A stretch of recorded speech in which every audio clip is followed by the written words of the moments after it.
ஒரே மேட்சில் 15 சிக்சர்கள் ருத்ர தாண்டவம் ஆடிய ரோஹித் சர்மா அதிர்ச்சியில் ஆஸ்திரேலியா அணி. வாங்க அது என்ன தகவல்னு விரிவாக பார்ப்போம். அதாவது வருகிற 16ஆம் தேதி T20 உலகக்கோப்பை தொடங்க உள்ள நிலையில் அதற்கான பயிற்சி ஆட்டங்கள் என சொல்லப்படும் வார்ம் அப் மேட்சுகளில் அனைத்து அணிகளும் தற்போது விளையாடி வருகிறது. அந்த வகையில் ஆஸ்திரேலியா ஏ அணியுடன் நடைபெற்ற வார்ம் அப் மேட்சில் இந்திய அணி கடைசி ஓவரில் 7 ரன்கள் வித்தியாசத்தில் த்ரில் வெற்றி பெற்றது. இந்த போட்டியில் டாஸ் ஜெயித்த இந்திய கேப்டன் ரோஹித் சர்மா முதலில் பேட்டிங்கை தேர்வு செய்தார். முதலில் பேட்டிங் செய்ய களமிறங்கிய இந்திய அணியில் கேப்டன் ரோஹித் சர்மாவுடன் கோலி ஓபனிங் இறங்கினார். ஆட்டத்தின் முதல் ஓவரில் இந்திய அணி 1 ரன் மட்டுமே எடுத்தது. ஆனால் 2வது ஓவரில் இருந்து இந்திய அணி அதிரடியாக விளையாட ஆரம்பித்தது. ஓபனிங் இறங்கிய கோலி ஆஸ்திரேலிய அணி வீரர்களின் பந்து வீச்சை தெறிக்க விட்டார். இந்த முறை அதிரடியாக விளையாடிய விராட் கோலி 10 பந்தில் அரை சதம் அடித்து அசத்தினார். 13 பந்துகளில் 58 ரன்கள் எடுத்திருந்த நிலையில் கோலி எதிர்பாராத விதமாக ரன் அவுட் ஆனார்.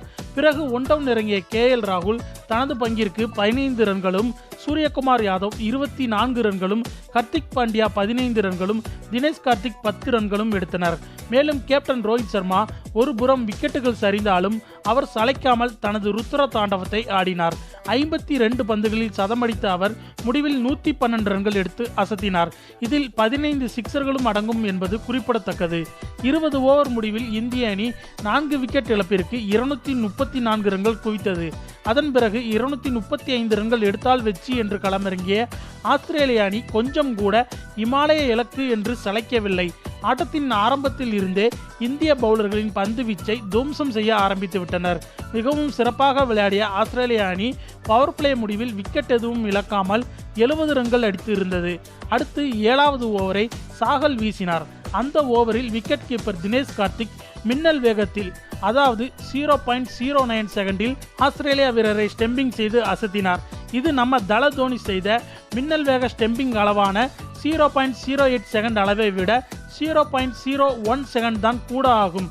தினேஷ் கார்த்திக் இந்த போட்டியில் இதோடு நிற்கவில்லை. அடுத்து 13வது ஓவர், 20வது ஓவர் என மேலும் 2 மின்னல் வேக ஸ்டெம்பிங் செய்து அசத்தி உள்ளார் என்பது குறிப்பிடத்தக்கது. ஒரு புறம் விக்கெட்டுகள் வீழ்ந்தாலும் ஆஸ்திரேலிய பேட்ஸ்மேன்கள் அனைவரும் தங்களது சிறப்பான ஆட்டத்தை வெளிப்படுத்தினார்கள். இதனால் ஆஸ்திரேலிய அணி 18வது ஓவரில் 200 ரன்களை கடந்தது. கடைசி 2 ஓவர்களுக்கு 34 ரன்கள் எடுத்தால் வெற்றி என்ற நிலையில் ஆஸ்திரேலிய அணி 19வது ஓவரில் 18 ரன்கள் எடுத்து அசத்தியது. கடைசி ஓவரில் 16 ரன்கள் எடுத்தால் வெற்றி என்ற சூழலில் இந்திய சுழற்பந்து வீச்சாளர் அஸ்வின் பந்து வீசினார். அவர் வீசிய முதல் 2 பந்துகள் அடுத்தடுத்து பவுண்டரிக்கு பறக்க கிட்டத்தட்ட ஆஸ்திரேலிய அணியின் வெற்றி உறுதியாகிவிட்டது.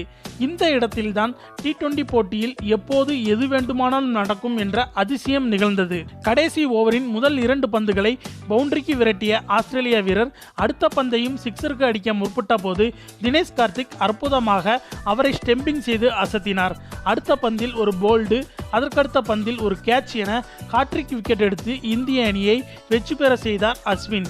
கடைசி பந்தில் 7 ரன்கள் தேவைப்பட்ட போது அது டாட் பாலாக மாற இந்திய அணி 7 ரன்கள் வித்தியாசத்தில் வெற்றி பெற்றது.